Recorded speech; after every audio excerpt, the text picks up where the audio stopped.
Hello, my little aquatic creatures, and welcome back to my channel. My name is Monique. I'm an illustrator, and this month, because it's Mermay, we're drawing mermaids. Or painting mermaids, as the case may be. Hi. Hi, Miles. So, Mermay, for those who don't know, is basically every day for the month of May, you draw a mermaid. And every single mermaid, I wake up 1st of May, and I go, oh my god, it's Mermay. Yeah, I know, it's crazy. So my co-host did decide to jump ship, but brave professional that I am, I have decided to soldier on without him. If you've been here for a minute, you know that I'm not much of a traditional art girly. I'm practicing. I'm trying to get better, and that's what this whole exercise was about. But because I'm trying to be nice to myself, I'm not holding myself to doing 31 pieces for the entirety of May. We're only doing 15. So roughly half. And you know what? I'm proud to say that I've been maintaining that pace and I've been churning stuff out.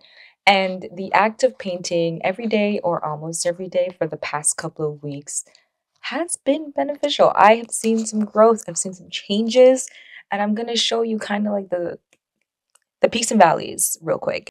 But yeah, let's go look at some stuff. So we start off with our very humble beginnings here. It's not bad, but it's just not what I wanted it to be yet. So with this first couple of paintings, there's a lot of like uncertainty about how I'm putting down color. It's a lot of kind of haphazard, not enough water, too much water. That whole balance of trying to figure out like what's the good consistency when painting.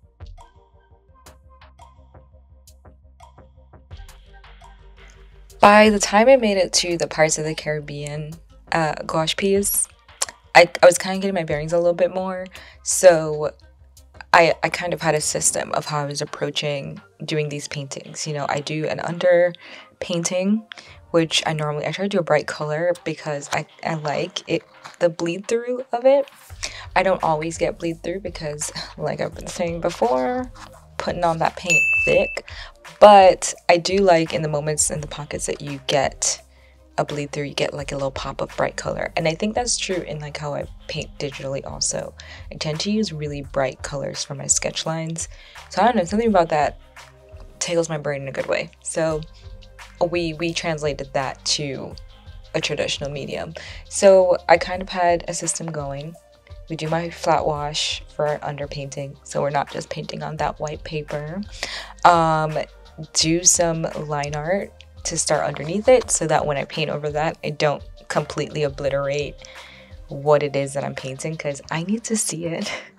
There are some people who paint really well, like they're just like, got it, girl. All I needed was a shape and I figure it out from there.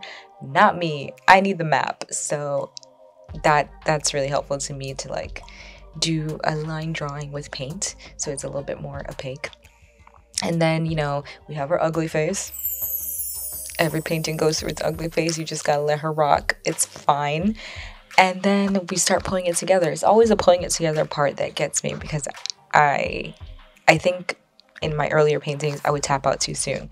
I'd be like, I think this is all I got. And the more I kept going, I'd reach to that point sooner where I'd be able to make the switch to go, oh, I got it, we can pull it back. Versus I would stay in the ugly phase way longer for the original run of gouache paintings. That makes sense, I'm sure. Because acrylic gouache dries quickly and it doesn't relift, I think you can keep going to a level of like, it's pretty thick. But caveat of if you start thick, it is really hard to it starts getting kind of tacky as you keep painting on top of it. So I was running into that because I kept trying to be thick with like my paint application and it was really working. The more I kept trying to like paint over it, the more it was kind of like, this don't feel nice. So yeah, that was a bit of a learning curve moment for me. So the turning point for me, I hit the turning point actually a little bit in the piece before this one, which is a painting from Hook. I'll show you guys later. I didn't really record that one. I do my best work when I'm not being watched, let's be real. But I hit the turning point somewhere around there. But this one I think was, and still is so far, uh, as of time of recording, my favorite piece that I did. Something about this, it's like all the lessons culminated, and out came this piece. Something, I don't know exactly what it is that clicked, but something in here, it's kind of like like I said, hit that curve of we're in our ugly phase, but now I know what to do. Another, I think, good thing that came out of like this practice was also understanding like how to use my colors effectively. So previously I was kind of like inking it inking it with gouache. So in the Pirates of the Caribbean piece, for instance, it was a lot of harsh dark lines to outline everything. Versus on the back end, I started using more color to build out those lines. I'm a line girl, I love a line. So I think you ended up with a much more harmonious look to it. What I mean to say is that I had a very regimented approach to like painting in when it came to like traditional specifically. So for this go around, I really wanted to just limit my color palette and not go with a plan. That's kind of how I went into it. I think my use of like the color in the line really helped pull everything together for me personally. But yeah, I look at me learning. So what do I think I learned? Pretty much, if I had to break it down, I think between brush control and water control, those were the two biggest things that I think I walked away from this experience with. When I first started out, I couldn't build my layers enough that it didn't feel too thin, or it wasn't so thick that it started feeling tacky, that gummy sensation I was talking about.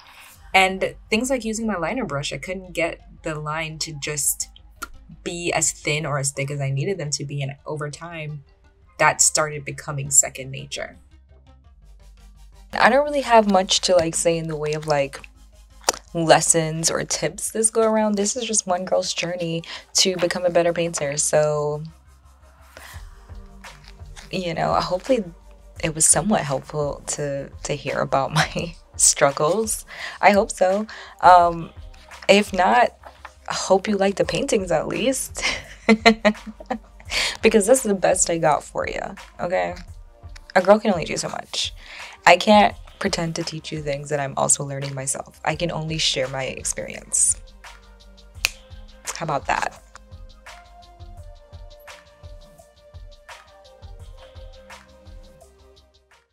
In conclusion, this was more of like a mermaid retrospective more than anything else. It's not necessarily a teaching moment, but a sharing one, you know.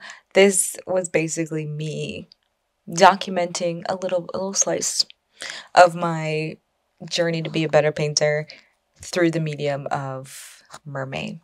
I hope it was a good one for you. I hope you learned something, or I hope you took something away from it, whether that's other people struggle with doing the same things you're struggling with, or at least I'm better at gouache paint than this girl. Whatever it is that you took from it, I wish you well in your endeavors. So whether you stopped by to laugh at my pain or because you simply had nothing better to do, I'm glad you stopped by. Like, comment, subscribe to all the YouTube things down below. And I'll catch you on the internet later, my friend. Goodbye. Thanks for ruining my take, Miles. Anything to say to the people? You're on camera. Nothing? How do you feel now that you've destroyed my shot? That's the silence of a guilty man. And by man, I mean cat.